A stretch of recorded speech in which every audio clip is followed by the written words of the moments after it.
Selamat datang kembali di Suara Malam, tempat di mana kisah-kisah tak masuk akal menjadi bisikan nyata di telinga kita.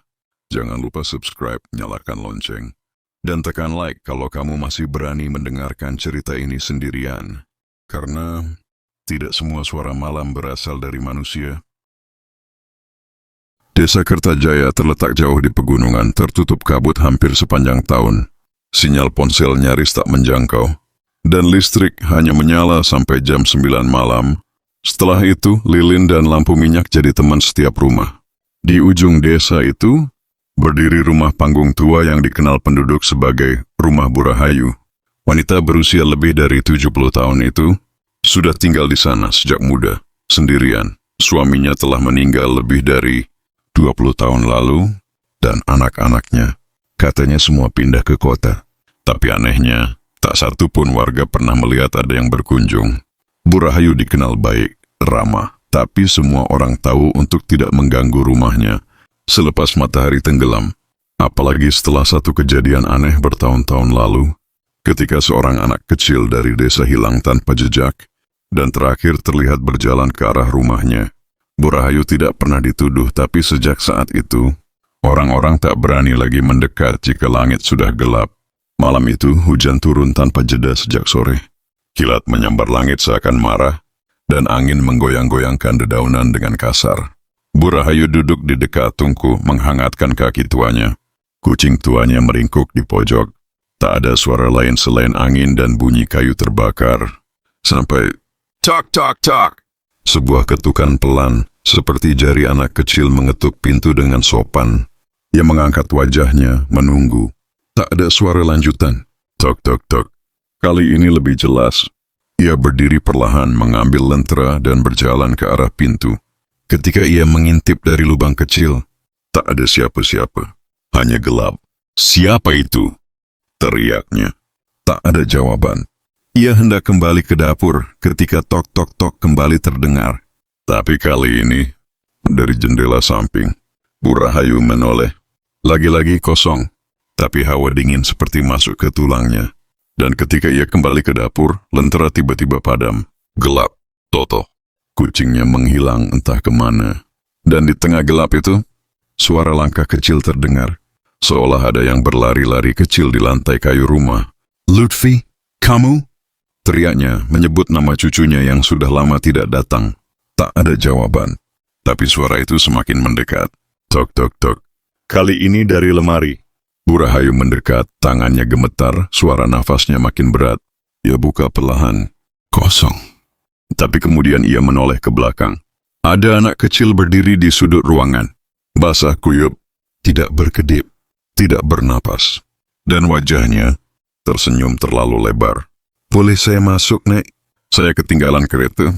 Wajah itu seperti meleleh. Matanya berlubang. Lehernya bengkok ke kiri. Tapi tubuhnya tetap tegak seperti boneka. Burahayu mundur, menabrak kursi. Anak itu melangkah maju, tanpa suara, dan terus tersenyum. Aku lapar, Nek. Aku sudah lama nggak makan. Dan malam itu, tidak ada yang melihat lampu di rumah Burahayu menyala lagi.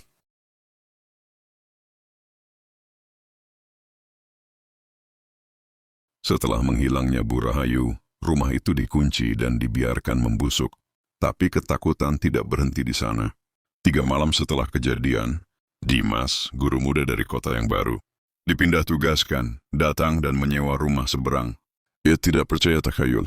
Bagi Dimas semua bisa dijelaskan dengan logika.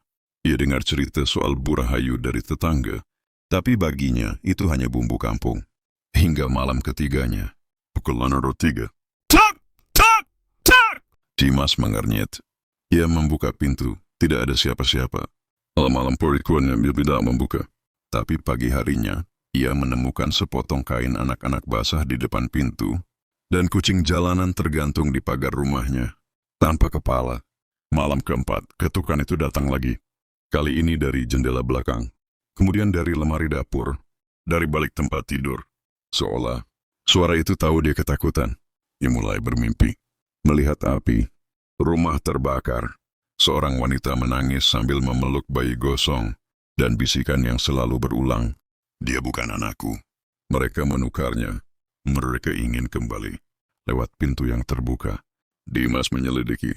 Di balai desa, ia menemukan dokumen lama tentang seorang ibu yang bunuh diri setelah meyakini bahwa bayinya ditukar dengan makhluk dari dunia lain. Changeling, bayi palsu, perwakilan dari alam gelap. Dan sejak saat itu, legenda tentang anak yang mengetuk pintu setelah tengah malam mulai menyebar. Malam ketujuh, Dimas mendengar ketukan dari dalam rumah. Ia kunci semua pintu, semua jendela, lalu bersembunyi di balik lemari. Tapi suara itu datang juga. Dan kemudian, suara seorang anak. Boleh saya masuk, Pak Guru? Saya ketinggalan kereta.